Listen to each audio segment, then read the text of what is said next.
My favorite smartphone pick has to be JerryRigEverything here. The phone I'm taking into 2025 is... And looking back in it on the phone front, for me, it's the... Okay, so the smartphone that I've been using during 2024 is... My favorite piece of tech this year that I've reviewed is definitely... My favorite tech this year has to be... I have to say my favorite smartphone... Merry Christmas. Well, Merry almost Christmas. We're not quite there just yet. But I'm here with some of the best creators to talk about our favorite smartphones and other technology from past year. We'll also be giving a glimpse into what we're most excited about for the year ahead. These guys are some of the best tech creators out there, and some of them are my close friends, so it's really interesting to hear what they have to say. For me, my favorite smartphone pick has to be the iPhone 16 Pro Max. That's probably not going to come as a surprise to anyone, as I'm a big iPhone fan. The camera control button is a bit of a gimmick this year, but the new camera capabilities are fantastic. The extra battery on this year's Pro Max over last year's 15 Pro Max is also really nice to see.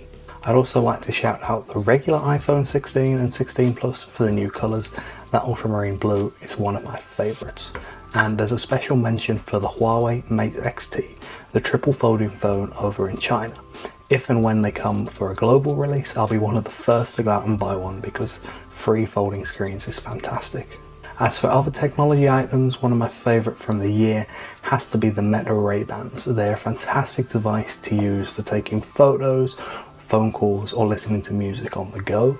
And thanks to the AI features, they can actually be extra helpful. Another shout out will be for the Starlink satellite that I just set up in my in-laws, which 100x'd their internet speeds. I know it didn't come out this year, but it's the first time that I've ever experienced one, so it's going on my list. If you like the video, please consider dropping a like and subscribing to the channel for more. Here's what everyone else had to say. JerryRigEverything here. The phone I'm taking into 2025 is the Galaxy S24 Ultra. I usually keep my phone for about 3 or 4 years, and this year just lined up with the year that I do my upgrade. I don't switch my phone very often for 2 reasons. 1, laziness, and 2, smartphones haven't really changed a whole lot in the last couple years, and until there's some like groundbreaking innovation, they're all kind of the same. Other pieces of technology I use on a very regular basis is 1, always have a flashlight in my pocket, and 2, I always keep an Anker power bank nearby, one that has a built-in USB-C cable. Everything nowadays uses USB-C, including my drone, my main camera, and my phone, and so having this little boost of power nearby, I just keep it in my truck, has saved my bacon on more than one occasion. And it having the USB-C cable built in so I don't lose it is very useful, and the charging brick is also just a part of the body. 10 out of 10. Thank you so much for having me. I'm so excited to be here. I love the concept of this video. Technology improves so rapidly, like the amount of tech that has come out in the last year is astronomical and incredibly exciting.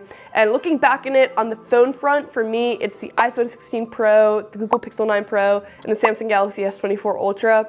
And on like the bigger tech trends front, like the most exciting tech thing of the year, there honestly are hundreds of things that I've tested out this year that I have fallen in love with and that have made me really energized and excited about where the tech landscape is going. But the 2 categories that I'm the most excited about, that I also think like the general consumer seems to be the most excited about, is health tech and wearables, like things that give you access to 24/7 data around your body. They're ushering in a new time period where we can really make data-driven decisions around our fitness and nutrition and our sleep.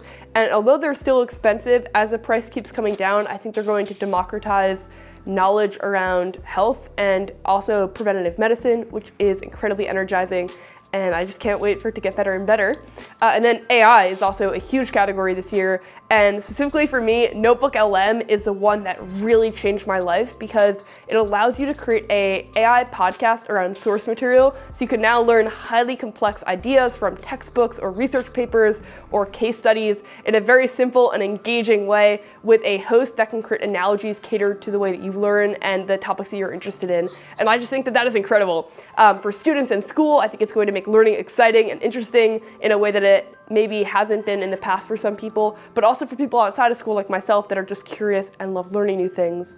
It's going to be the perfect tool for that, and I use it every single day. So very excited about it. If you haven't tried it out, you definitely should. And thank you so much for having me again. Okay, so the smartphone that I've been using during 2024, although not all of 2024 because I spent a lot of it with the S24 Ultra, is the iPhone 16 Pro Max, and it's mainly because it just feels like a warm, comfortable pair of old socks, which is kind of a compliment, I promise. It just works for me. You know, I've been an iPhone guy most of my adult life, and I gave in. I tried Samsung, I enjoyed it, but I just came back to this because it works. And okay, the camera control, utterly pointless. It's just an iPhone, and iPhones for me just work.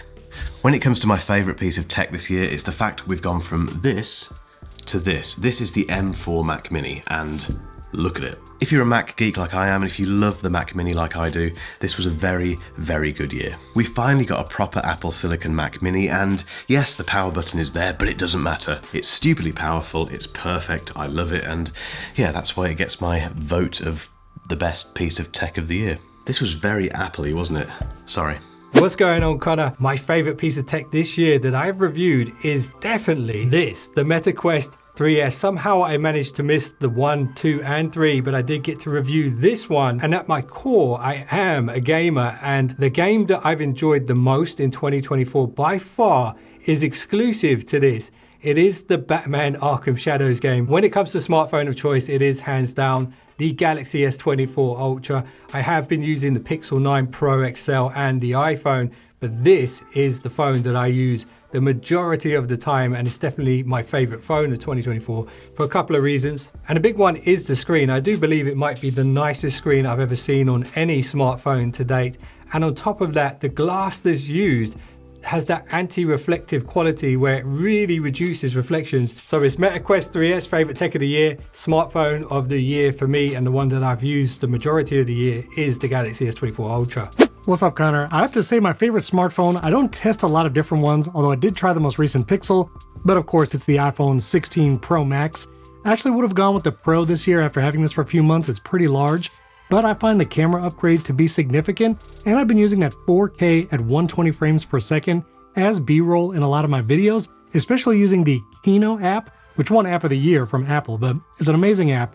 And for my favorite gadgety thing, I'm gonna cheat just a little bit, and I'm gonna have to say ChatGPT with shortcuts. I'm a shortcuts guy, and I've integrated ChatGPT in many shortcuts for summarization, doing things like podcast show notes, and that integration between ChatGPT and shortcuts so it can already be in the workflows that I manage has been a game changer for this entire year. Hi everyone, GadgetsBoy here. My favorite tech this year has to be my 3D printer and the smartphone I'm using right now. I use two of them. So I use my iPhone 16 Pro Max and the Pixel 9 Pro XL. So Merry Christmas.